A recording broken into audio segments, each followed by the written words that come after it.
حج کے مہینے معین ہیں جو معلوم ہیں، تو جو شخص ان مہینوں میں حج کی نیت کر لے تو حج کے دنوں میں نہ عورتوں سے اختلاط کرے، نہ کوئی برا کام کرے اور نہ کسی سے جھگڑے، اور جو نیک کام تم کرو گے وہ اللہ کو معلوم ہو جائے گا۔ اور زاد راہ یعنی رستے کا خرچ ساتھ لے جاؤ، کیونکہ بہترین زاد راہ پرہیزگاری ہے۔ اور اے اہل عقل، مجھی سے ڈرتے رہو، اس کا تمہیں کچھ گناہ نہیں کہ حج کے دنوں میں بذریعہ تجارت اپنے پروردگار سے روزی طلب کرو۔ اور جب عرفات سے واپس ہونے لگو تو مشعر حرام یعنی مزدلفہ میں اللہ کا ذکر کرو، اور اس طرح ذکر کرو جس طرح اس نے تم کو سکھایا،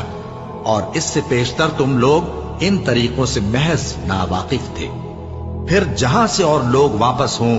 وہیں سے تم بھی واپس ہو، اور اللہ سے بخشش مانگو، بے شک اللہ بخشنے والا ہے، رحمت